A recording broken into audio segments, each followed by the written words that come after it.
Queridos amigos, boa noite a todos. Graças a Deus, mais uma quarta-feira para o nosso estudo de Paulo e Estevão. Agradecendo a companhia de vocês. Um dia com uma chuvinha, um dia não, aliás, uma noite com uma chuvinha bem gostosa aqui na cidade de Limeira, na região, chovendo bem, graças a Deus. Então, eu espero que todos estejam igualmente bem, em paz e com saúde. E rogando a Deus a proteção necessária para o nosso estudo, que os benfeitores espirituais possam nos dar o suporte necessário para as leituras, para os comentários, que essas lições possam cair como um bálsamo no nosso coração, fortalecendo a nossa confiança em Deus, a confiança no imenso amor de Jesus por todos nós. Então, que os bondosos amigos espirituais possam, mais uma vez, nos dar o amparo necessário para que tudo possa correr bem no estudo desta noite. Então, para iniciar as atividades, hoje a prece de abertura é por conta da Celina. Por favor, Celina.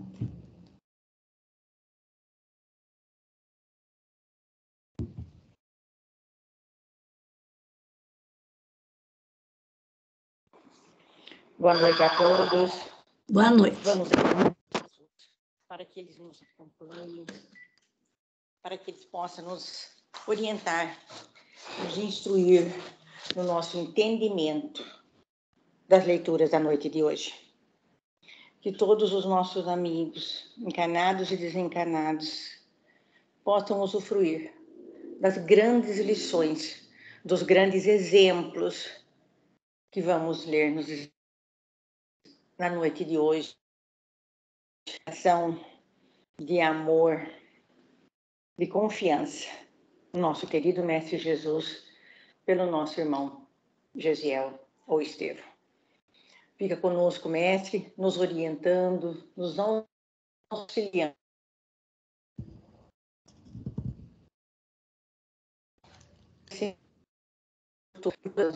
Que assim seja, Senhor Jesus. Graças a Deus. Obrigada, Celina. Nosso estudo de hoje é o nosso 17º encontro com este livro, e nós estamos no capítulo 5, onde se deu o primeiro encontro entre Estevão e Saulo de Tarso. Nós paramos, eu vou fechar aqui então, saindo do PowerPoint, e mais uma vez eu vou voltar lá no Skype para parar de compartilhar, e compartilhar de novo, para poder abrir o texto agora lá na internet. Então, eu não me lembro exatamente onde, mas eu lembro que a gente chegou nesse parágrafo 18, e o que Estevão diz aqui é um resumo de tudo aquilo que se passou desde Moisés até Jesus. Então, tem algumas frases que são extremamente significativas. Quando Estevão, no seu discurso, vamos dizer, na sua explanação, na sua exposição, lá na Casa do Caminho, então ele faz uma retrospectiva, desde todo o sofrimento do povo hebreu, a orientação de Moisés, até os períodos de cativeiro, os longos sofrimentos daquele povo, até a chegada de Jesus, mostrando que o Cristo é a substância da nossa liberdade. E ele diz: dia virá em que o seu reino abrangerá os filhos do Oriente e do Ocidente num amplexo, ou seja, num grande abraço de fraternidade e de luz. Isso é o que nós também desejamos, que um dia venha a acontecer Jesus no coração, na vida, nas ações de todos. Então compreenderemos que o Evangelho é a resposta de Deus aos nossos apelos. Claro que ele estava falando isso para um público que, na sua maioria, era israelita. E no caso, ele estava se dirigindo aos apelos daquele povo, desde o tempo dos hebreus, da saída do Egito. Mas essas palavras de Gesiel continuam valendo para nós, até hoje e para sempre. O Evangelho é a resposta de Deus aos nossos anseios de liberdade. Qual liberdade? Liberdade do peso que a matéria exerce sobre o espírito. Porque eu não sei se eu comentei na época que a palavra Egito, na sua raiz, significa materialidade, matéria. Então, libertar-se do Egito na trajetória espiritual de um ser é conseguir se libertar do jugo da escravidão que a matéria exerce sobre o espírito. E ele continua falando, a lei é humana. Ele estava se referindo da lei de Moisés. O evangelho é divino. Moisés foi o condutor de um povo. Jesus é o salvador desse povo, incluindo esse povo agora é toda a humanidade, e não mais apenas somente os hebreus e os seus descendentes. Os profetas, como a gente já viu nas parábolas, foram mordomos fiéis, mas Jesus é o Senhor da vinha. Com a lei de Moisés éramos servos, com o evangelho somos filhos livres de um Pai amoroso e justo. Com essas palavras maravilhosas, Gesiel, ou melhor, Estevão, encerra a sua explanação. Porque aqueles doentes atendidos na Casa do Caminho, eles não precisavam somente de cuidados para o corpo físico, eles também precisavam de substância espiritual, de alimento, de medicamento que curasse as suas dores morais. E isso só era possível falando-se sobre Jesus. E era o que Estevão fazia. E aí, ele, terminando o seu discurso, todo mundo ficou de boca aberta. Todo mundo ficou assim extasiado pelo alto nível de espiritualidade reinante naquele ambiente, ao ponto de os mais sofredores conseguirem sorrir. E até mesmo os apóstolos de Jesus olhavam para Estevão assim, embevecidos, apaixonados por aquele rapazinho de seus 30 e poucos anos. E claro que Saulo, que também tinha um temperamento emotivo, né, deixava-se muito de levar pela admiração, quase que ele caiu, quase que ele foi levado pela onda de admiração geral. Mas ele ficou surpreendido com a diferença entre a lei, que no caso era a Torá, e o evangelho anunciado por aqueles homens que ele não conseguia compreender.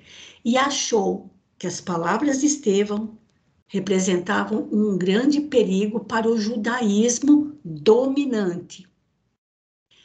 E ele ficou revoltado com aquilo que ele ouviu de Estevão. E como a gente também, eu me lembro de ter comentado isso na semana passada, que o que Saulo pensa a respeito de Jesus é o que os judeus pensavam. A maneira como ele analisava a Jesus era a mesma maneira como os judeus em Jerusalém, as autoridades religiosas, analisavam. E aquilo que ele fala aqui, olha, como é que poderia ser a lei para Saulo, a lei, ou seja, a Torá, todos os mandamentos da Torá eram únicos, para ele e outros bastavam os mandamentos da Torá.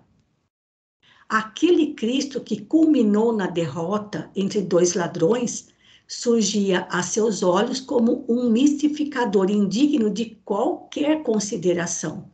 essa não era somente a opinião de Saulo, era a opinião geral dos fariseus, das autoridades religiosas e até mesmo dos romanos que não compreendiam a missão de Jesus. Então, que assim, ao mesmo tempo em que ele ficou admirado com o que Estevão disse, a revolta ou a preocupação em relação às palavras de Estevão, que eram muito diferentes daquilo que a Torá ensinava, fez com que Saulo reagisse de forma bastante colérica, como a gente vai ver daqui para frente, tá bom? Então a leitura continua aqui, eu não sei se foi exatamente aqui que nós paramos, mas acredito que mais ou menos sim. E quem começa a leitura hoje é a Margarete. Por favor, Margarete. Boa noite a todos. Eu Boa não noite. sei, mas eu acho que a internet está meio instável aqui. Qualquer coisa, vocês me dão um alôzinho? Tá bom, por enquanto o som tá ótimo. Bom, já a prece eu não ouvi quase nada, depois travou quando você começou a compartilhar, mas qualquer coisa me manda um sinal de fumaça que a gente Tá ok. para. Bom, o orador preparava-se para retomar a palavra momentaneamente interrompida e aguardada com expectação e júbilo geral, quando o jovem doutor se levantou ousadamente e exclamou quase colérico, frisando os conceitos com evidente ironia: piedosos galileus. Eu acho que esse trecho já foi lido a semana passada, mas não tem muita importância. Onde o senso de vossas doutrinas estranhas e absurdas, como ousais proclamar a falsa supremacia de um nazareno obscuro sobre Moisés, na própria Jerusalém, onde se decidem os destinos das tribos de Israel invencível? Quem era esse Cristo? Não foi um simples carpinteiro? Ao orgulhoso entono da inesperada apóstrofe, houve no ambiente um tal ou qual retraimento de temor, mas dos desvalidos da sorte, para quem a mensagem do Cristo era o alimento supremo, partiu para Estevão um olhar de defesa e jubiloso entusiasmo. Os apóstolos da Galileia não conseguiam dissimular seu receio. Tiago estava lívido. Os amigos de Saulo notaram-lhe a máscara escarninha. O pregador também empalidecera, mas revelava no olhar resoluto o mesmo traço de imperturbável serenidade. Fitando o doutor da lei, o primeiro homem da cidade... Não, que cidade? Fitando o doutor da lei, o primeiro homem da cidade que se atrevera a perturbar o esforço generoso do evangelismo, sem trair a seiva de amor que lhe desbordava do coração, fez ver a Saulo a sinceridade de suas palavras e a nobreza de seus pensamentos. E antes que os companheiros voltassem a si da surpresa que os assomara, com admirável presença de espírito, indiferente à impressão do temor coletivo, obtemperou: ainda bem que o Messias fora carpinteiro, porque neste caso a humanidade já não ficaria sem abrigo. Ele era de fato o abrigo da paz e da esperança. Nunca mais andaremos ao léu das tempestades, nem na esteira dos raciocínios quiméricos de quantos vivem pelo cálculo, sem a claridade do sentimento.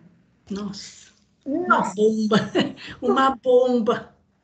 Então, estamos aí. E assim, antes, quando você estava falando ali, Maroísa, que relendo aquele trecho da fala do Estevão, aos doentes, né?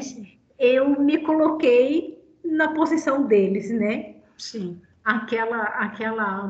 Aquele pronunciamento dele atingia aqueles irmãos tão necessitados de antigamente como nós hoje. Deixa eu mudar, como eu hoje, né? Não, mas é para a gente mesmo, Margarete. Porque nós ainda estamos nessa condição, né? Necessitados de tanto apoio espiritual para a gente se reerguer. E sim, olha lá, que coisa linda, né? Ainda bem que ele foi carpinteiro. Nem fale. É o abrigo. E engraçado, euzinha nunca pensei nisso. Pois é. Nunca tinha pensado nisso. E ainda bem que ele foi carpinteiro, porque ninguém fica sem abrigo. E que presença de espírito do Estevão, né? Que estava na ponta da língua a resposta, né? Exatamente. Isso. E ainda cutucou, né? Sim. Ainda deu aquela cutucadinha. Nunca mais andaremos ao léu das tempestades, nem na esteira dos raciocínios quiméricos, de quantos vivem pelo cálculo, sem a claridade do sentimento. Era o que os fariseus faziam, né? Éramos nós, né? Mas tudo bem, vamos em frente. Vamos em frente. A resposta concisa, desassombrada, desconcertou o futuro rabino, habituado a triunfar nas esferas mais cultas. Quer dizer, cutucou o orgulho dele, né? Sim. Em todas as justas da palavra. Justa é aquela luta de antigamente, né? Uma luta. Nas brigas, né? Nas discussões pela palavra. Margarete, só um instantinho, o pessoal está me falando aqui que não está compartilhando o texto. Eu vou voltar lá no Skype e vou parar de compartilhar e vou compartilhar novamente. Se continuar não aparecendo, aí o problema já não é mais meu, daí é para a internet de cada um. Tá bom? Conceição, fecha a sua câmera. Eu tive que sair e entrar de novo, e aí organizou a questão do compartilhamento. E agora, quem estava falando isso para mim era o José Barbosa, lá em Portugal, ele, a Fernanda Barbosa. Vejam se agora está ok. Mandaram um coraçãozinho, estão mandando joinha. Ah, então tá bom. Então, continuemos. É a Fernanda Barbosa, mandou joinha. Isso. Bom, a resposta concisa e desassombrada desconcertou o futuro rabino, habituado a triunfar nas esferas mais cultas em todas as justas da palavra. Enérgico, ruborizado, evidenciando cólera profunda, mordeu os lábios num gesto que lhe era peculiar e acrescentou com voz dominadora: ai, ai, ai. Aonde iremos com semelhantes excessos de interpretação em torno de um mistificador vulgar que o Sinédrio puniu com a flagelação e a morte? O que dizer de um Salvador que não conseguiu salvar-se a si mesmo? Emissário revestido de celestes poderes, como não evitou a humilhação da sentença infamante? O Deus dos exércitos, que sequestrou a nação privilegiada ao cativeiro, que a guiou através do deserto, abrindo-lhe a passagem do mar, que lhe saciou a fome com o maná divino e, por amor, transformou a rocha impassível em fonte de água viva, não teria meios outros de assinalar o seu enviado, senão com uma cruz de martírio entre malfeitores comuns? Tendes nesta casa, a glória do Senhor Supremo assim barateada? Todos os doutores do templo conhecem a história do impostor que celebrizais com a simplicidade da vossa ignorância. Não vacilais em rebaixar nossos próprios valores, apresentando um Messias dilacerado e sangrento, sobre os apupos do povo? Lançais vergonha sobre Israel e desejais fundar um novo reino? Seria justo dar-lhes a conhecer inteiramente a nós outros o móvel das vossas fábulas piedosas. Isso. O que Saulo está dizendo aqui sobre Jesus é o que todos de Jerusalém, fariseus, os doutores do templo, sacerdotes, era a opinião geral sobre Jesus. É assim que ele era considerado. E assim, eu estou lendo um livro situado em 1470, 1400 e tanto, que mostra realmente a briga depois, né, eterna dos cristianos, dos cristãos e judeus, né? E a ideia é a mesma. E isso nós estamos, o livro mostra isso em 1460, 70, está mostrando a mesma coisa. A mesma coisa. O mesmo pensamento, o mesmo discurso. Infelizmente. Mas então vamos em frente. Vamos em frente. O que vai acontecer agora? Estabelecida uma pausa na sua objurgatória. Nossa. Que seria isso? O orador voltou a falar com dignidade. Sim. Amigo, bem se dizia que o mestre chegaria ao mundo para a confusão de muitos em Israel. Só uma pausa aqui, Margarete. Onde é, eu não sei se vocês se lembram, quem foi que disse essa frase? Foi quando Jesus foi levado ao templo por Maria e o pai José, seu pai José, com 8 dias para ser circuncidado no templo. E aí o velho Simeão abraçou, segurou o bebê no colo e disse essas palavras para sua mãe: eis que esse menino foi posto para a ruína e para a ressurreição de muitos em Israel e para alvo de contradição. E essa profecia realmente se realizou. Então, a gente já vê por aqui o quanto Estevão estava por dentro de tudo que havia acontecido com Jesus. Tá? Então, é importante lembrar que essas palavrinhas aqui, que o mestre chegaria ao mundo para a confusão de muitos em Israel, foi dito pelo velho Simeão, que segurou Jesus, o Jesus bebê ainda ao colo, com 8 dias, quando foi levado para o templo em Jerusalém para a cerimônia da circuncisão, como era o costume na época. Só um comentário aqui, Margarete, pode continuar. E só para a gente se situar, né? Aqui quem está falando agora é o Estevão, né? É o Estevão, isso. Estevão, o orador, né? Sim. Bom, toda a história edificante do nosso povo é um documento da revelação de Deus.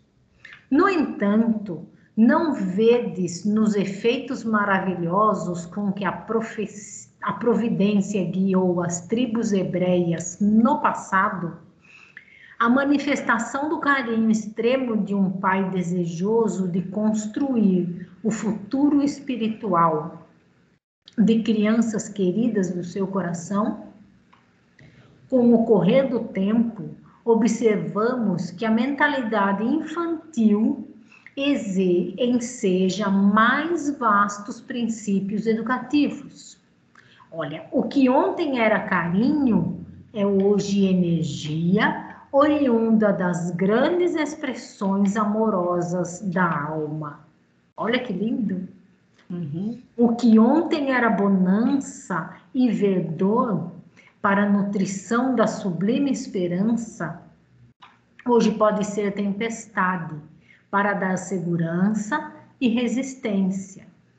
Antigamente, éramos meninos até no trato com a revelação.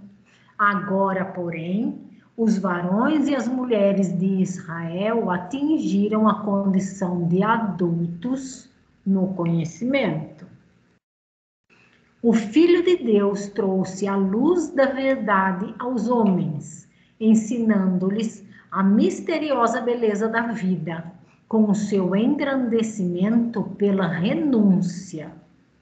Sua glória resumiu-se em amar-nos como Deus nos ama. Por essa mesma razão, ele ainda não foi compreendido.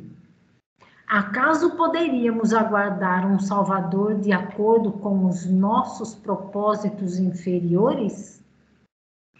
E é o que a gente faz hoje, né? A gente humaniza Deus, né? A gente não faz o contrário, né? Isso. Como esse discurso é um pouquinho comprido, Margarete, quero só...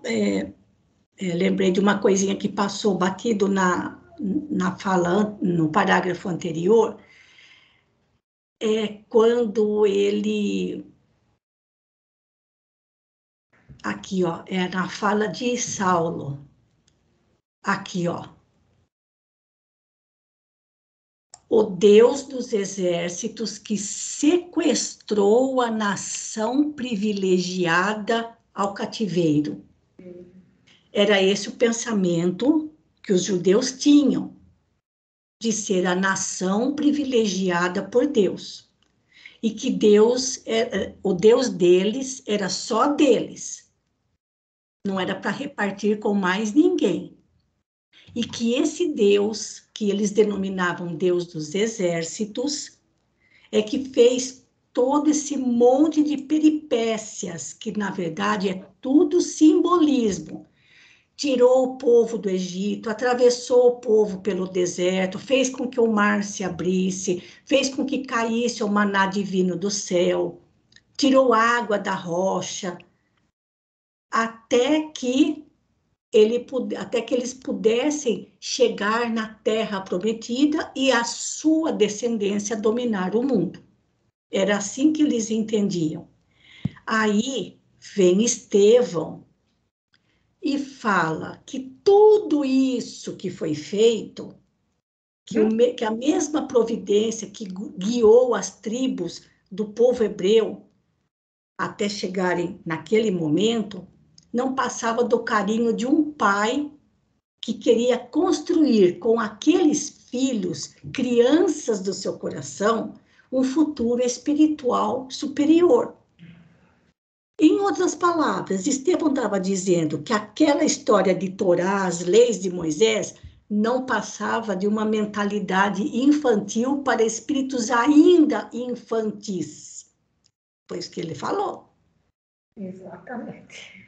Não é? Chamou eles tudo de criança. Chamou eles educadamente de criança. E que hoje, né? Antigamente éramos meninos. Olha isso daqui, gente. E agora já estamos na condição de adultos no conhecimento. Olha essa fala de Estevão, ou seja, tudo aquilo que está escrito na Torá, que Deus tirou o seu povo escolhido do Egito para levar até a terra prometida, tudo aquilo era como se fossem fábulas, historinhas, para espíritos ainda infantis no entendimento. Porque, na verdade, tudo aquilo são símbolos, não que tenham acontecido de fato daquele jeito. E é isso que Estevão está falando aqui, mas vamos em frente, Margarete. Aqui onde é que nós paramos, nem lembro mais. Aqui, ó. Acaso poderíamos aguardar um Salvador de acordo com os nossos propósitos inferiores? Foi aí, pode continuar. Olha lá, os profetas afirmam que as estrelas de Deus podem não ser os caminhos que desejamos e que os seus pensamentos nem sempre se poderão harmonizar com os nossos. Que dizemos de um Messias que empunhasse o cetro no mundo, disputando com os príncipes da iniquidade um galardão de triunfos sangrentos? Porventura a terra já não está farta de batalhas e cadáveres? Perguntemos a um general romano quanto lhe custou o domínio da aldeia mais obscura. Consultemos a lista negra dos triunfadores, segundo as nossas ideias errôneas da vida. Israel jamais poderia esperar um Messias a exibir-se num carro de glórias magnificentes do plano material, suscetível de tombar no primeiro resvaladouro do caminho. Estas expressões transitórias pertencem ao cenário efêmero, no qual a púrpura mais fulgurante volta ao pó. Nossa, tá dizendo pro... Coitadinho, Saulo. Tá falando que, presta atenção, você também tá com pensamento infantil, né? Uhum. Ao contrário de todos os que pretenderam ensinar a virtude, repousando na satisfação dos próprios sentidos, Jesus executou sua tarefa entre os mais simples ou mais desventurados, onde muitas vezes se encontram as manifestações do Pai que educa através da esperança insatisfeita e das dores que trabalham, do berço ao túmulo, a existência humana. Gente, que coisa linda! Que coisa linda!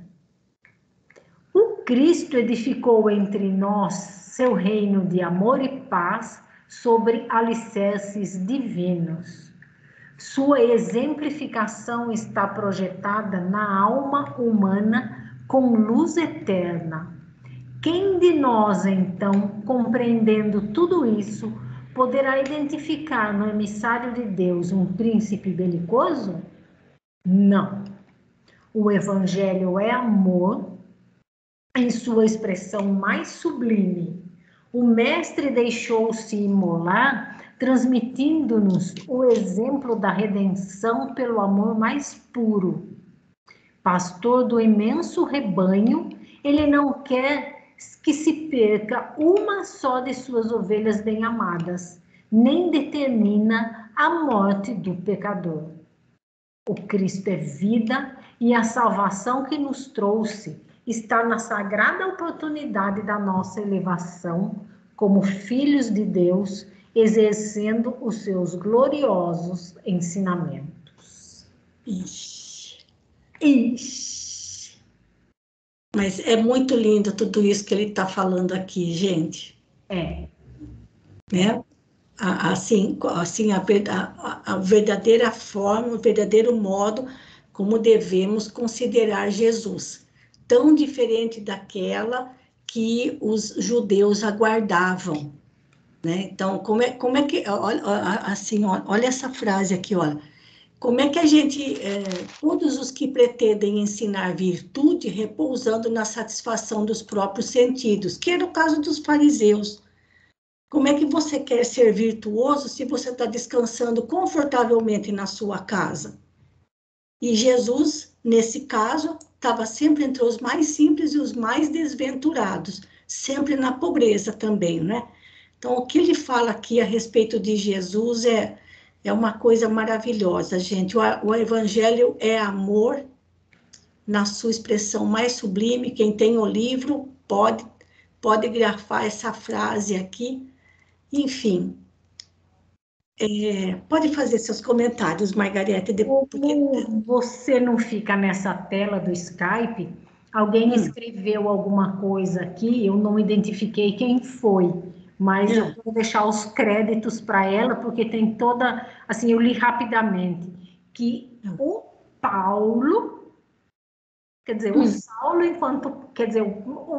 enquanto Paulo, usou esta ideia do Estevão em uma de suas cartas. Quando eu era criança, pensava como criança, agia como criança. Esse raciocínio de Paulo foi usado... Aliás, raciocínio de Estevão, desculpem. né? O raciocínio de Estevão, ele introjetou aí. Eu só não sei quem foi que falou, e se puder dar um alôzinho aí para a gente dar os devidos créditos, né? Uhum. Mas é fantástico, lindo demais e assim profundo, né? E tocou, ele realmente atingiu o objetivo dele, porque a semente ficou em Saulo, tanto que ele usou depois. Mas assim, como a gente vai ver mais para frente nesse livro, nós vamos descobrir que a grande inspiração de Saulo, ou melhor, de Paulo, eram justamente Estevão e Abigail, né? Então, nesse momento, lá na Casa do Caminho, Saulo expôs, colocou para todos qual era a ideia que ele e os demais judeus faziam de Jesus, como Jesus era considerado. E Estevão, nessas palavras, mostrou para Saulo e os demais que o ouviam quem era Jesus, de fato. Né, gente? Então, esse discurso de Saulo, essa parte do discurso dele é bem grande, mas ele fala aqui maravilhosamente sobre Jesus, mostrando que já estavam todos eles, né, judeus e fariseus apegados à Torá, já estava na hora de amadurecer o raciocínio, certo? Muito bem, Margarete, para dar um fôlego para você, agora eu vou passar a leitura para o Tiago, tá bom? Assim, reparte um pouquinho que você já leu bastante, tá certo? Mais algum comentário? Alguém quer fazer algum comentário antes da gente continuar? Eu não. Tá muito lindo tudo isso que Estevão está dizendo, mostrando para nós o quanto ele já estava plenamente integrado com a mensagem do Evangelho e, mais ainda, o quanto ele havia compreendido a missão de Jesus aqui na Terra. Porque o que ele fala nesse parágrafo tão comprido mostra isso para a gente. O quanto ele compreendeu a missão de Jesus aqui na Terra. Né? Ainda por cima, fazendo uma ligação com o Antigo Testamento. Tá bom? Então, vamos adiante, fazendo um teste aqui para ver se hoje o áudio do Tiago está tranquilo. Tiago, vamos ver. Oi, muito boa noite. Ah, agora está jóia. Agora está jóia. Boa noite, Tiago. Agora está ótimo. Pode continuar. Que bom, graças a Deus, porque semana passada foi um desastre, né? Não se entendia nada. Puxa Vamos vida. então. Eu estava pensando aqui, Marolise, e sem querer vocês responderam a minha inquietação, né? Porque, assim, graças a Deus que Estevão disse todas essas coisas, né? Porque ficou para a posteridade, né? Ficou para nós aprendermos. Mas naquela época era óbvio que Saulo não ia compreender esses ensinamentos, né? E deu-me a impressão que ele estava jogando palavras ao vento. Mas na verdade vocês responderam, né? Isso foi uma semente plantada para Saulo, né? Sim, porque depois do que aconteceu com ele, aí ele começou a compreender, né, tudo que Estevão havia falado para ele, né, e mais, né, isso e mais. Então, vamos lá. Depois de uma pausa, o doutor da lei já se erguia para revidar, quando Estevão continuou. Agora, irmãos, peço vênia para concluir minhas palavras. Se não vos falei como desejáveis, falei como o Evangelho nos aconselha, arguindo a mim próprio na íntima condenação de meus grandes defeitos. Que a bênção do Cristo seja com todos vós. Antes que pudesse abandonar... Oi, pois não. Pode, só nessa frase aqui já dava para fazer um estudo separadamente. Só quero comentar o que ele fala aqui, Tiago. Olha, se não vos falei como desejáveis, porque vai saber o que o público ouvinte queria escutar. né? No caso, mais particularmente de Saulo. Falei como o Evangelho nos aconselha, arguindo, ou seja, perguntando a mim próprio, na íntima condenação de meus grandes defeitos. Ou seja, eu não estou falando da boca para fora só para vocês. Isso que eu estou falando também tem que ser aplicado a mim mesmo, porque eu sei dos defeitos que ainda carrego. Olha isso. Quer dizer, não sou diferente de vocês, sou igual a vocês, né? O Evangelho nos aconselha. Por isso eu tenho que voltar para mim mesmo e ver onde que eu estou errando, para que eu possa me corrigir de acordo com aquilo que o Evangelho aconselha a todos. Muito, muito lindo isso. Então, continuando. Eu acho que ele estava se sentindo na obrigação de falar, né, Marlene? Sim, porque... Pode falar.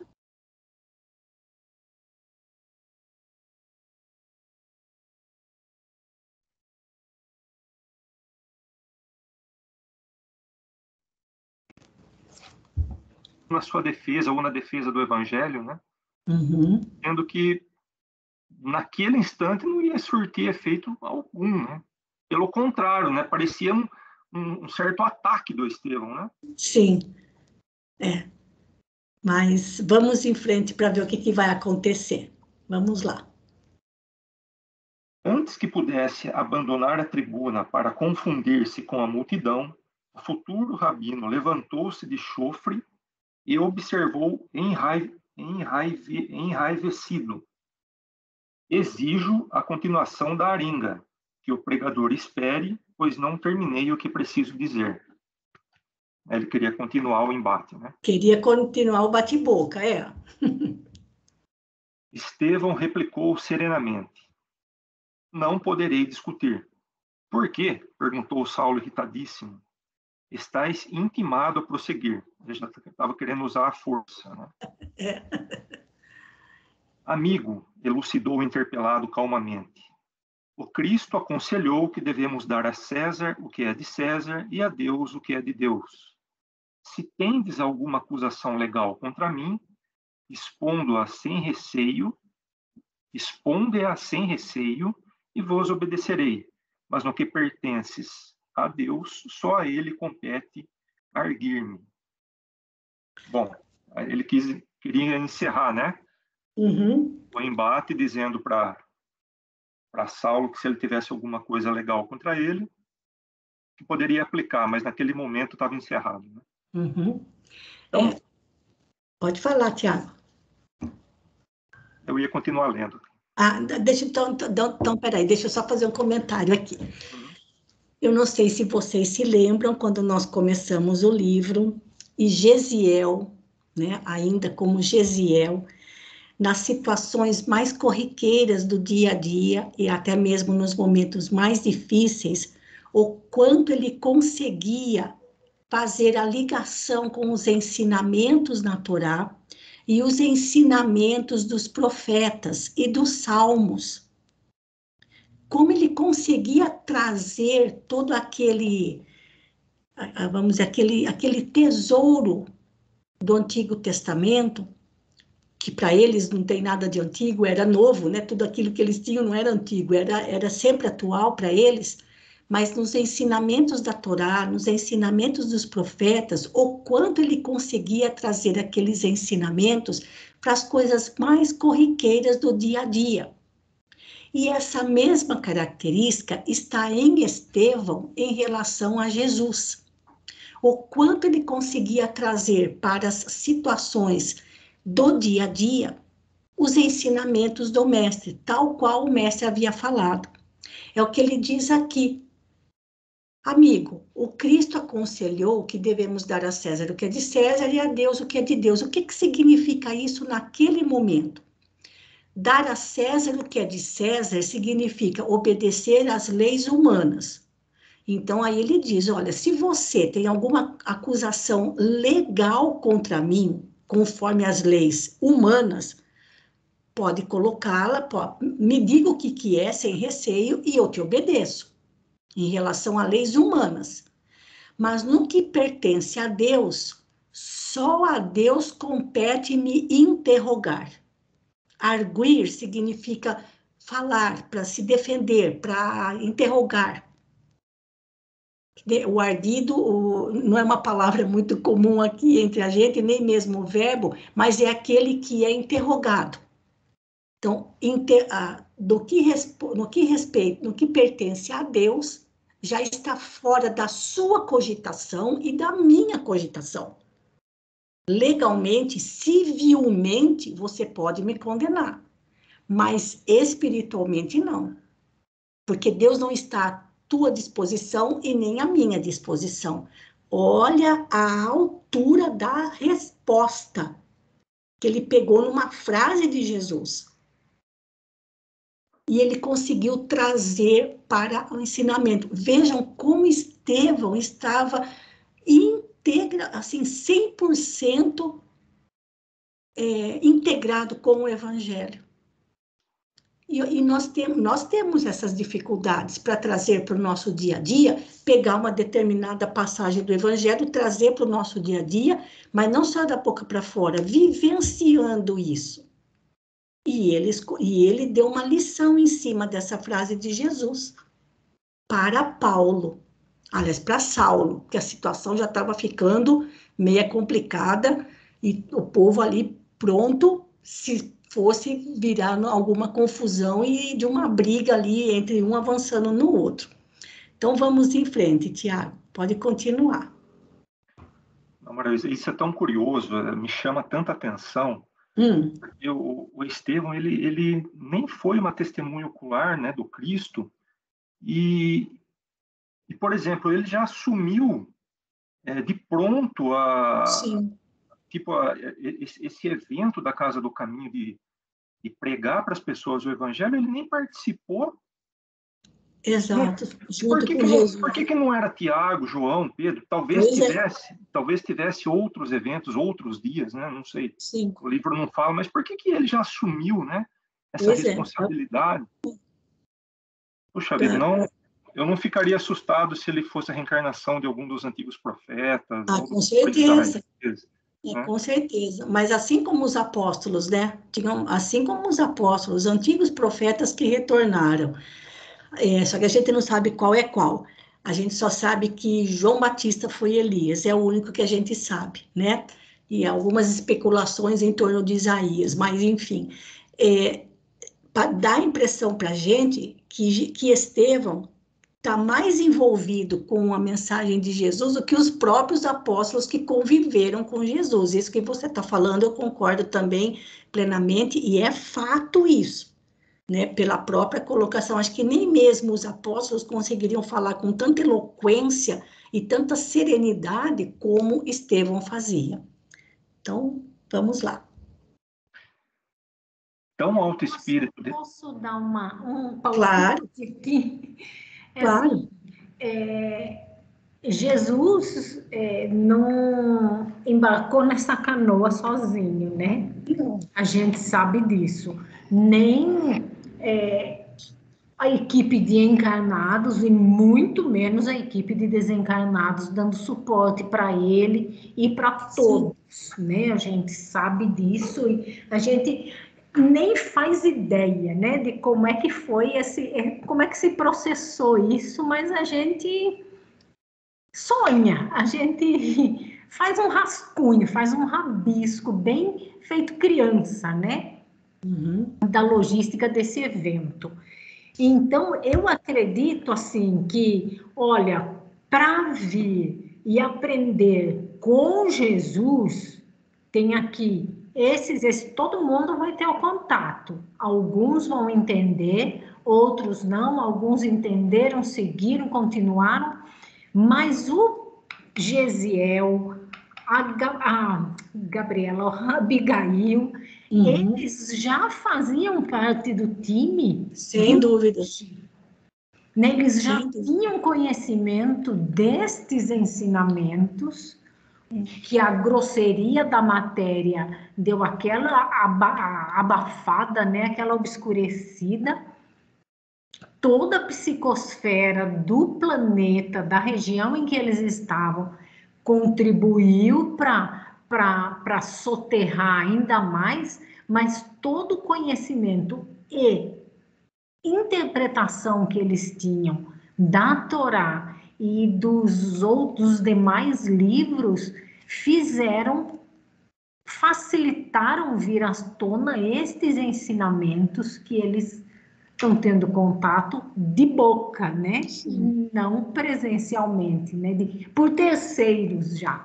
Uhum. Essa é a minha humilde opinião. Mas é isso, o Gesiel já era um espírito evangelizado, assim como a sua irmã Abigail, né?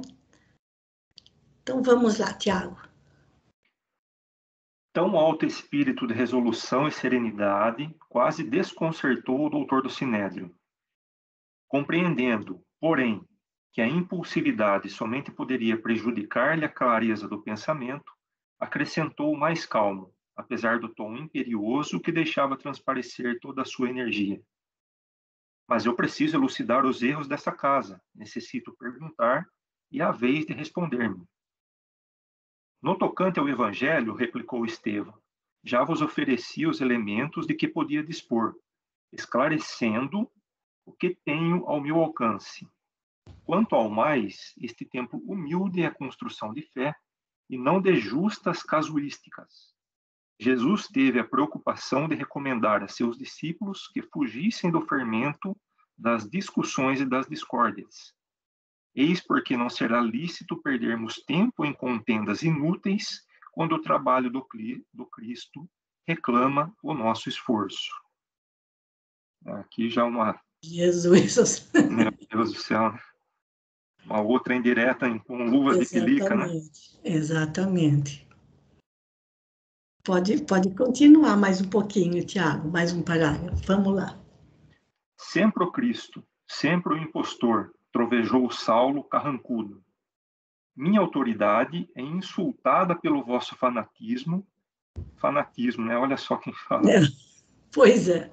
Nesse recinto de miséria e de ignorância. Mistificadores, rejeitais as possibilidades de esclarecimento que vos ofereço. Galileus incultos, não quereis considerar o meu nobre cartel de desafio. Saberei vingar a lei de Moisés, da qual se tripudia. Recusais a intimativa, mas não podereis fugir ao meu desforço. Aprenderei a amar a verdade e a honrar Jerusalém, renunciando ao Nazareno insolente, que pagou na cruz os criminosos desvarios. Recorrerei ao Sinédrio para vos julgar e punir. O Sinédrio tem autoridade para desfazer vossas condenáveis alucinações. Bom, aqui... Fui claro. Dá vontade de pegar. Fui claro. Né? Já que você não quer debater comigo, eu vou acionar outros poderes, né? Sim. Né? Aqui ficou bem claro, né? Então, vamos mais um pouquinho só. Espera aí. Posso continuar? Sim.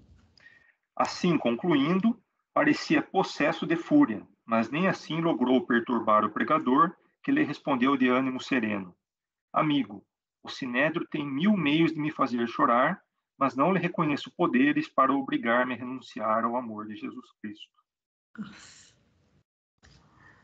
Dito isso, desceu da tribuna com a mesma humildade, sem se deixar empolgar pelo gesto de aprovação que lhe endereçavam os filhos do infortúnio que ali o ouviam como um defensor de sagradas esperanças. Bom, então aqui ele definitivamente finalizou, né?